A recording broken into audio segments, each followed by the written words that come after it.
In this episode, we discuss the 5 things your fitness journey shouldn't be. This discussion has come about from my own recent experience and also witnessing certain challenges and mistakes many busy people in their 40s, 50s and 60s make. We dive into strategy and give you some helpful tips to make sure your fitness journey is results-driven, sustainable, and above all, fun.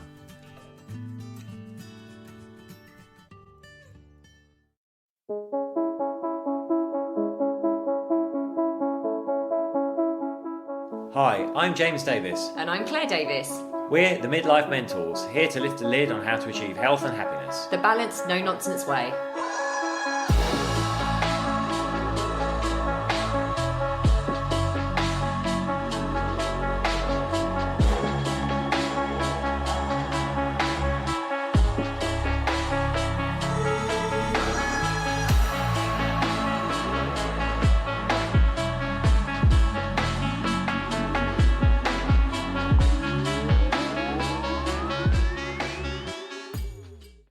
Hello and welcome to another episode of the Midlife Mentors with me, James. And me, Claire. You might actually hear our coffee machine in the background because we've timed it perfectly with the coffee machine going.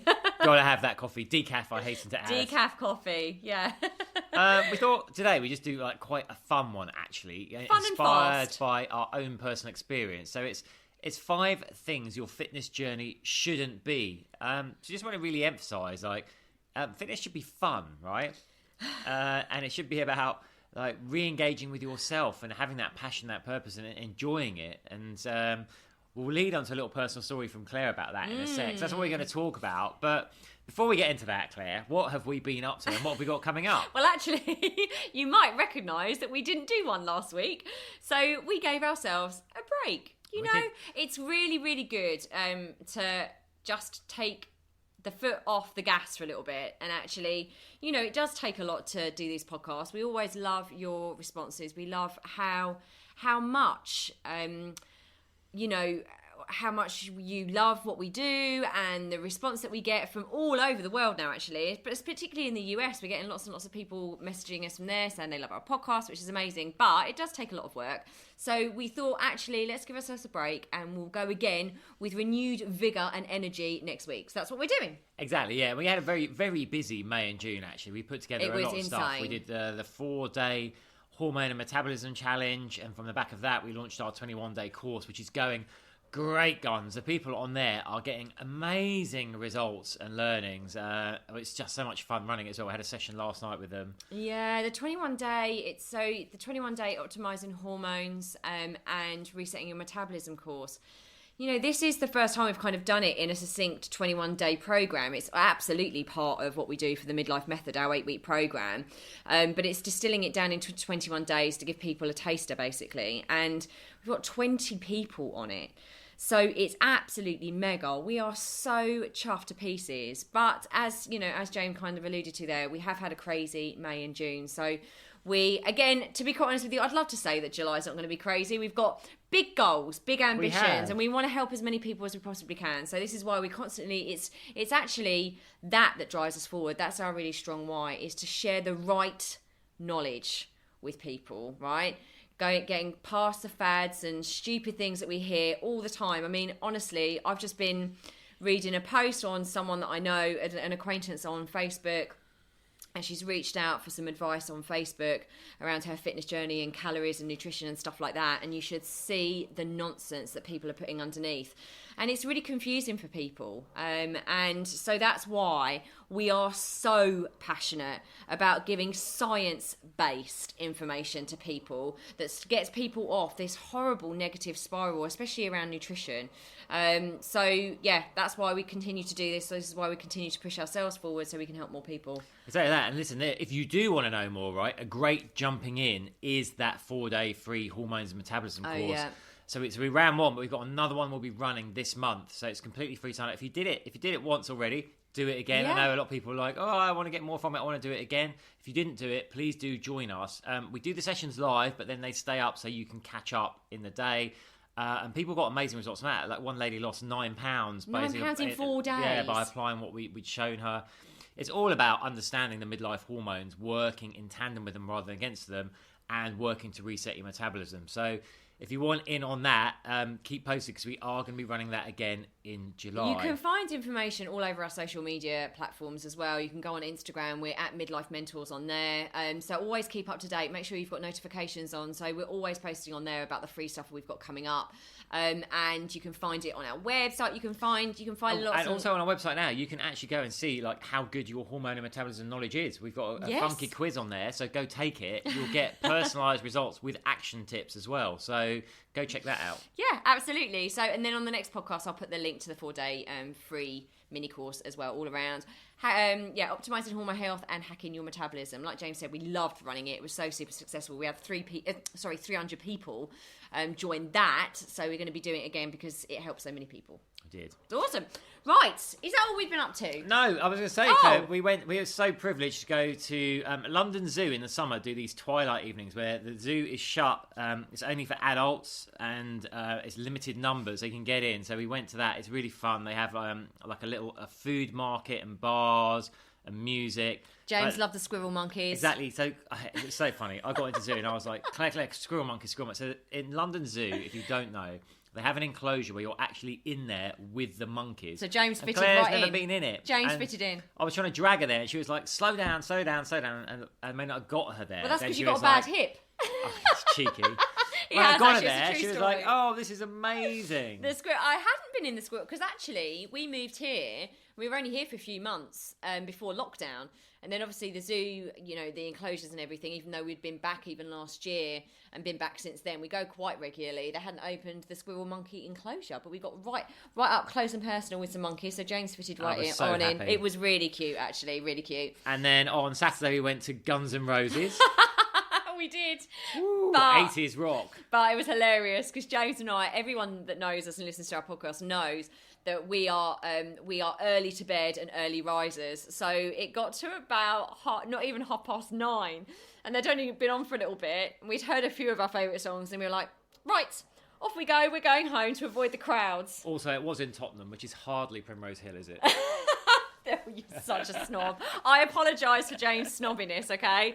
I'm from the south of the river here in London, and we're far less snobby than the people from the north. No, it looked great out there, actually. We passed this amazing, on the way home, this place like a Botellón. So if you've lived in Spain or in Central or South America, you know, a Botellón is like a bottle party. It was this bar. It was just full of Latin music.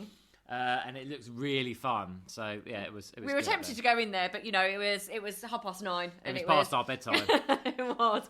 Right. So without further ado, after we've updated you on what we've been doing, let us dive into. It's going to be a really nice little short one, but like James said right at the beginning, it is supposed to be fun. Our fitness journey is supposed to be enjoyable. Listen, we're not saying right from the beginning you're going to love doing fitness. If it's not something that's been in your life and your lifestyle for a while or potentially ever, it's not something. I'm not saying, oh, you've got to love it. We're not one of those sorts of people, really puritanical about it. But, you know, I didn't like fitness at first. I have to say, I got into this arena. I got into fitness not through cardio. I absolutely found my power and my passion through weights, and I never enjoyed cardio.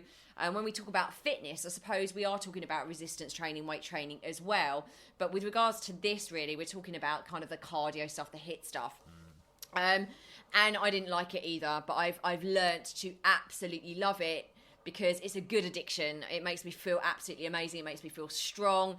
It lifts me up every single day. It gives me a great boost of those, feel-good hormones. So it is supposed to be fun, and it will become fun. We're just going to go through 5 tips about what your fitness journey shouldn't be. Yeah. Well, there is a personal element to this because you recently kind of just got in a bit of a slump with your fitness, didn't you? You were a bit like, I'm just not really feeling it anymore. Yes. And you've stepped back, reinvigorated. Yeah, and it's really, really important that James has brought that up because it's so true. For the last few months, I had a little photo shoot that I did, which I really focused on, and that was great. And then after that, I just lost a bit of... And you look fabulous in as well. Thank you. I lost my mojo, to be honest. I just thought, this is just a bit boring. I need to mix it up a little bit. So guess what I did? I reached out for support, because if you haven't listened to our last couple of weeks ago when we were like the secret sources accountability, I reached out as a PT, as someone in this arena. I knew I needed to mix it up a bit and get the right support. So I reached out to someone who has created a completely new program for me, and is keeping a check on me. I'm reporting back to her, and I cannot tell you, I've done this in my spiritual world, I've done this in my business world, I haven't done this in my fitness world, and it is rocket. I am rocking it. This week, I'm absolutely loving it. I've got all of my passion back. Fitness is fun again. I'm not just going through the motions, and I'm just so pleased. So Holly, if you are listening to this, I love that. Holly, if you're listening to this, I keep giving you a message every single time I come out of the gym, just whooping about how much I'm enjoying it. But it's the accountability piece, and it's mixing up and doing something different. Absolutely. So, without further ado, number one, it shouldn't be restrictive. So, if you feel like you should be doing... I was saying, funny moment there. Claire waved the notes at me, not realising I hadn't got my glasses on, so there's no chance I could read them. Which is why she's now doing this one. It's really hilarious. I would wish you were suddenly stuck it under my nose. I wish you were all flies on the wall we should video these sometimes. I wish you were a fly on the wall watching what we're like sometimes when we're recording these. Because I think it'd be quite funny. Because I did just stick... I've got these on my phone, and I just stuck the first number one underneath James's nose, but he didn't have his glasses on, so I took over. White writing on a blue background. So, number one, it shouldn't feel restrictive. So, if you feel like you should be doing like a 45-minute run 3 times a week, but your lifestyle doesn't allow for it, that's just adding a whole load of crappy pressure to your life, right?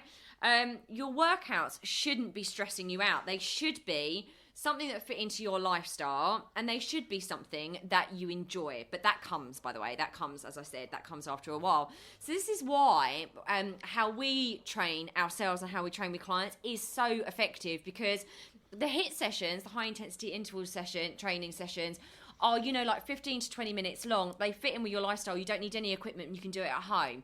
That's why so many of our clients, and we love that way of training. The next one is, it should not be obsessive. You must allow for rest, and even more so when we're in our 40s and 50s. It is vital. I can't stress enough. It's vital we have rest. This is where we see so many prospective clients going wrong.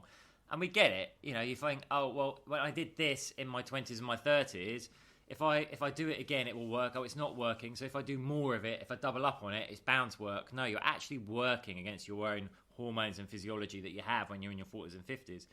So obsessively training every day isn't necessary unless you're an athlete. Mm-hmm. It will raise your cortisol, and you're more likely to hold on to that belly fat. And we do see this with people in the gym, that they are working so hard, but every day on rinse and repeat for I've seen people doing like a spin class, then a 45-minute HIIT session, and you can tell their body shape not only not changing, like they've got kind of that skinny legs and arms, but they're around their middle is just getting fatter and fatter and fatter, and then that's encouraged them to do more and more and more, which actually not realising the reason they're getting that fat storage around the middle is the cortisol's being spiked by that chronic overtraining with no recovery. Yeah, and it's also really important to say here, in our 40s and 50s and beyond, we've got to be really careful about injury risk as well. So this is why we need rest too, is, we're more prone to injury, right? So number 3, this is a good one. It shouldn't be easy.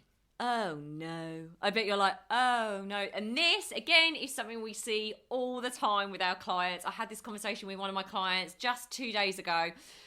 I was saying, she's plateaued a bit. This is what happens. We all plateau at points. And I was like, are you really going at intensity? And actually, I've had this conversation a lot in the last week. Have you been going at intensity in your workouts, your HIIT workouts? And if we're really honest with us, and we have to be really honest with ourselves because we want the results, actually those people have said, I'm probably not. And actually I had the pleasure of training one of my clients face-to-face last week. She was in London, face-to-face, and she's been doing all the HIIT workouts online. I actually trained her face-to-face, and she realised, I said, have you been pushing yourself? And she was like, absolutely not. And I was like, this is what you need to be doing each and every time you train yourself. And that's your responsibility, because otherwise you will plateau. You're not going to get the results. And the fitter you get, the more you need to push yourself. And we've had this with other clients when they've come on our retreats. They're like, oh, we've plateaued. And we're like, okay, but how hard are you pushing yourself? And then they realise after the first couple of sessions on our retreat that they need to push themselves harder. It's something that we do all the time. We create that oxygen debt. You want to be completely out of breath. You want to be like this at the end of your workouts. And if I've got anything left in the tank, I always push myself a little bit harder, because I know that's where results happen, is outside my comfort zone. Also, when you do push yourself really hard, when you get that intensity, the endorphin rush is so much more intense as well. Absolutely. So, the fitter we get, the more we have to push ourselves, and we need to safely, it's really, really important. I was talking about injury a minute ago. We need to safely push our body in order to get results as well. Okay, so it shouldn't be boring. So when your workout's becoming boring, it's time to mix it up a bit, and don't be afraid to mix it up. We see this a lot as well. This is me. People maybe aren't that confident around their exercise, so they start something, they get familiar with it, their confidence grows, but then they're a bit afraid to step into new and try something new. Don't be. Here's the thing, our bodies are amazing at adapting, which means if you do the same thing over and over, you actually start getting less and less results because the body becomes used to it, right? Think about, if you set out for a run and you're really struggling to make, 1K when you first do it, but over a number of months you can do 5K easily. Your body's not working anywhere near as hard during those 5K as it probably was during that initial 1K when you were less fit. Yeah. So you need to keep challenging your body by mixing it up all the time. And that also challenges your brain by making it interesting. So if you get bored and stop enjoying exercise, you're less likely to do it, obviously. So get a buddy, hire a coach, and remember, variety is the spice of life. Just get out there and mix it up. It is, absolutely. And this is what I've just done. So telling you the story about me, that's exactly what I've just done. And finally, it shouldn't be all about the cardio, actually. So us saying, about fitness and pushing ourselves, and it shouldn't just be all about cardio. We need to be doing weights. We've done so much stuff around this. We talk about this on our hormones all the time, all our hormone courses all the time. We need to be doing weights as well, because as we're aging, our muscle mass is decreasing. That's also decreasing. It's metabolically active. Muscle is metabolically active. So that means that when we have less muscle, our metabolic rate lowers. So we want to be doing resistance training as well. A blend of both. Now, listen here. I also read on that same thread that I talked to you about on their Facebook page, my goodness, someone said cardio is no good. I know. I was going to say, Claire, the counterpoint to this is cardio is no good. There's a lot of influence out there now that are like, oh, you just need to lift weights. You don't do cardio. Well, listen, from an aesthetic perspective, maybe cardio is going to help you aesthetically, but more importantly, it's about your overall health and fitness. You need to be doing both. You need to be doing both, people. I am literally astounded. I cannot tell you how cross I get, because it does make me cross, because I care about people so much. I care about people getting the right results, and feeling good and actually moving forward in their life, rather than being given terrible advice. On that post, it said, cardio is no good. And this is to a woman that's in her 50s. So this woman is in her 50s, she's asked for advice, and she's being told not to do cardio. You have to do a blend of resistance training and cardio in order to be fit, healthy and strong, maintain muscle mass and bone density as we age. This in turn, all of those two combined will raise your metabolic rate, get you the results that you want, get you feeling amazing, strong, powerful, and like you're achieving something and getting the results that you want. So listen, if you want inspiration for some new workouts for resistance or cardio or HIIT, go check out our YouTube channel, which is YouTube the Midlife Mentors, and we've got loads of free workouts on there. Or better yet, sign up for our next 4-day free hormone challenge, because we do a HIIT and a resistance session in there as well. Yes. And you'll be in company, you'll be in a community of other people doing it. You can compare notes with people. Absolutely. So that part of that free thing is giving you the tools, including the fitness stuff, so the resistance and the HIIT workouts for all levels, by the way. So don't think, I can't do it. We had all levels. People have never worked out at all in their life.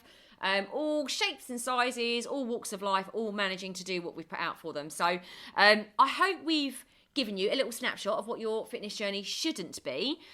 We've really loved doing that. It's nice to do a little quick one, because it's also like personal experience, and we know that we see a lot of these things all the time with our clients. So listen, look out for the links for the 4-day mini course on optimizing hormone health and hacking your metabolism.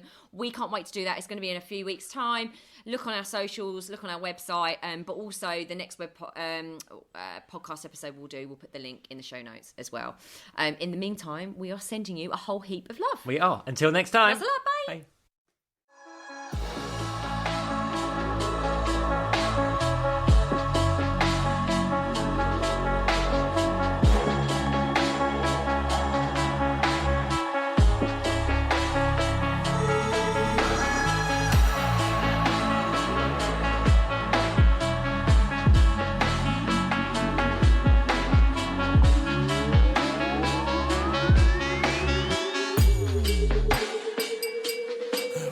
Yeah. You've been listening to the Midlife Mentors with Claire and James Davis. We'd love to hear from you. So drop us a line at info@themidlifementors.com with any questions or topic suggestions. And make sure you join us on our Facebook page and YouTube channel. You can find us under the Midlife Mentors. Yeah.